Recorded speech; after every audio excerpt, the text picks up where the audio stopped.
मैंने फैसला ले लिया है, आज मेरा रिश्ता सिर्फ नाम का रह गया है। अब इसे खत्म करना ही सही होगा। क्या फैसला लिया? मतलब क्या करेगा तू? आई वॉन्ट अ डिवोर्स, मुझे तलाक चाहिए। मैं अब खुद को डिवोर्स दे रहा हूं क्योंकि जिस रिश्ते में अब सिर्फ सिसकियां हैं, वहां जीना किसी सज्जा से कम नहीं है। सीरियल कुमकुम भाग्य में आ गया है। ऐसा तूफानी मोड़ जो सबको हिला देगा, क्योंकि यहां अब शिवांश ने प्रार्थना को डिवोर्स पेपर्स थमा दिए हैं और उसके हाथों में सिर्फ कागज नहीं, उसकी टूटी हुई उम्मीदें दे दी हैं। और कहा है साइन करो और इस घर से चली जाओ, क्योंकि अब इस रिश्ते में कोई मानी नहीं रह गए हैं। प्रार्थना की आंखें नम हैं और दिल जख्मी, लेकिन वो फिर भी कुछ नहीं कहती, क्योंकि अब वो समझ चुकी है कि जब भरोसा टूट जाए तो शब्द भी बेअसर हो जाते हैं।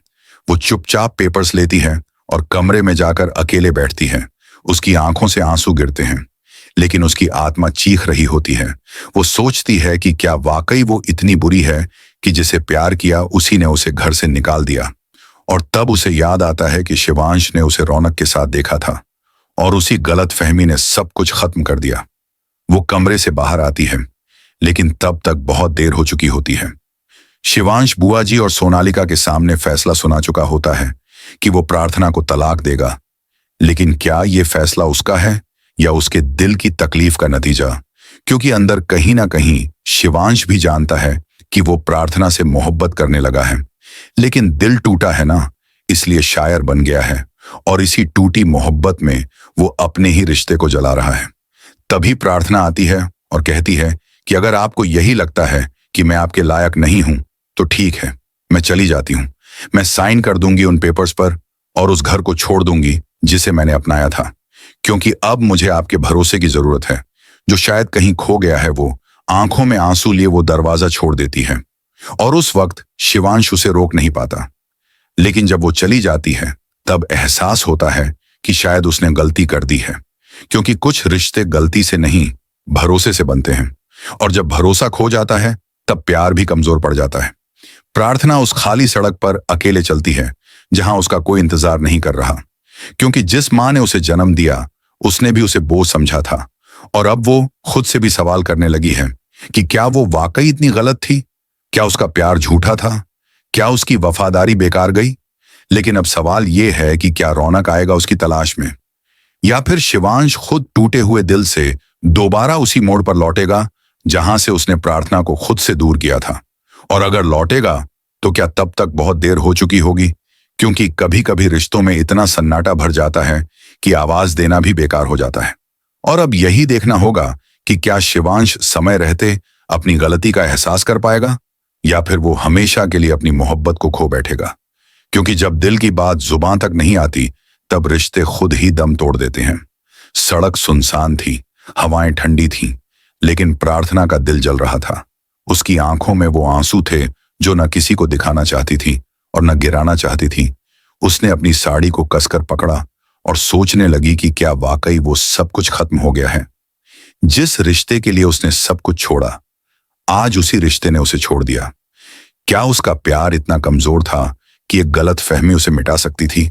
क्या वाकई शिवांश को उसके दिल की धड़कन कभी सुनाई नहीं दी, या उसने जानबूझकर अनसुना किया? वो सड़क पर चलती रही जैसे कोई बिना मंजिल की राही जो सिर्फ खुद से भाग रही हो। तभी अचानक बारिश शुरू हो गई और हर एक बूंद जैसे उसके दर्द को महसूस कर रही थी। वो भीगती रही मगर नहीं रुकी, क्योंकि अब उसे समझ नहीं आ रहा था कि लौटे तो लौटे कहां, जब हर दरवाजा बंद हो चुका हो, जब हर रिश्ता सिर्फ नाम का रह गया हो।